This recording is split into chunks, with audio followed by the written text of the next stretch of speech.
John was just saying that, obviously you listen to these surveys, and obviously you're listening to what people are saying tonight.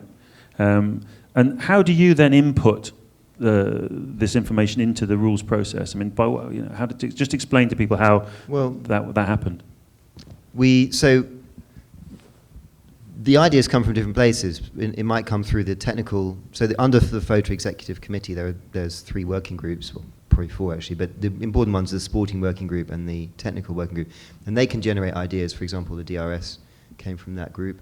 The sporting working group, 3 years ago now, agreed to ban refueling, and then the FOTA Executive Committee had a big debate about tyres. And in fact, one of the things about tyres, which I think is really important, is that Pirelli are doing exactly what they're meant to be doing, which is they're meant to be giving us tyres that have different characteristics, and a very fast qualifying tyre that degrades quickly. Bridgestone did a very good job, but they got scared off in, was it Melbourne 2009 or 2010 when that accident happened with Kubica and Vettel.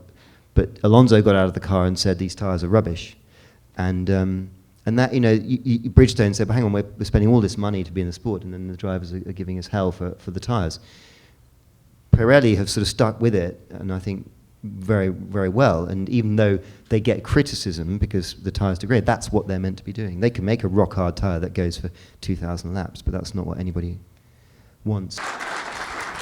Jean-Sébastien Barbeau. Yes, there we are. Now you've got a question about social networks. He's even got his computer open while he does it. Well, I'm always working with my computer, so I need it. So a few moments ago, we had the word said proximity. The social networks is quite important these years. When we just look on Twitter, there's a lot of people getting on it, and the followers, the driver who got the most followers is Barrichello with 957,000 followers. So my question is quite easy. What is the global vision of the social networks that teams have? Because in the same way, we want to know more about the drivers. We want to know what were on their head during the race.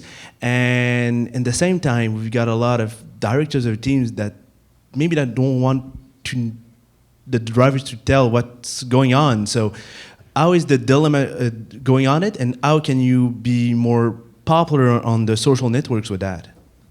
John, do you want to start with that one?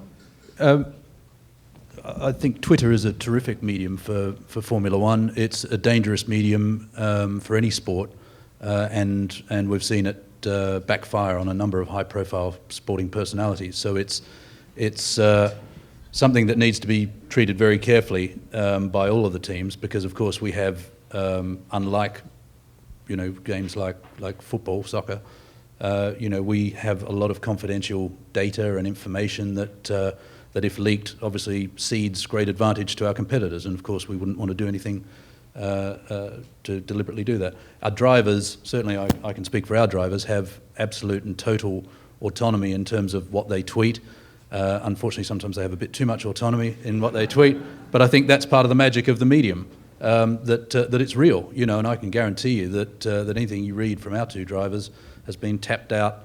You'll see the spelling mistakes to prove it. It's been tapped out with their own thumbs, and we then supplement that with our own feed. But we're not the only ones. Lotus have a terrific tweeting. I know that other teams are doing it as well, and doing it very well. Luca?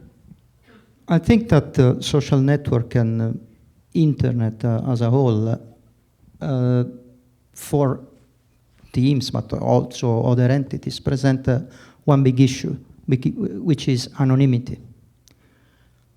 Very often I have to deal with rumors spread on websites of which we don't know the source. I can mention one today from a Dutch website saying that Flavio Briatore is coming to Ferrari. He has already started talks with them, which is a completely bullshit, with all honesty.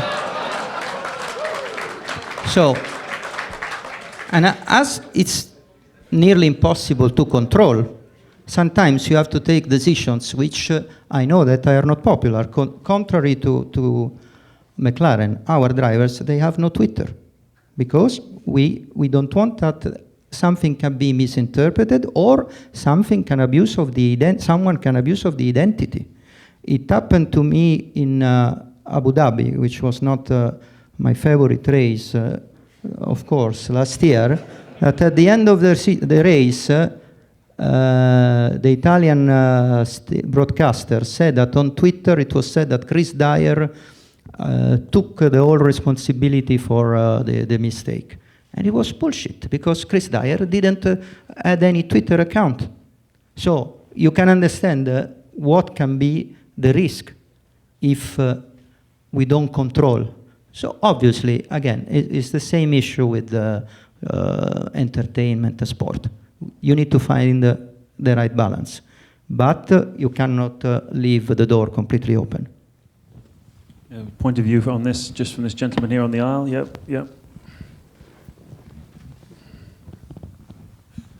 We bring up the point of being closer to the drivers and Twitter and with the social media. I think that's one piece that we can link back to being successful in the US. I think something that NASCAR has going is that people feel close to the drivers, and although it's a zoo and it's a circus and things are going on and sometimes it feels like wrestling, I think that has a piece that people tie to in the US, and that's just something I think to think about, that the closer we feel to the drivers, closer we feel to the sport, even if it's contrived and it's not, and it's managed to get the audience correct and to get the message right, I think it's better because it doesn't feel so distant.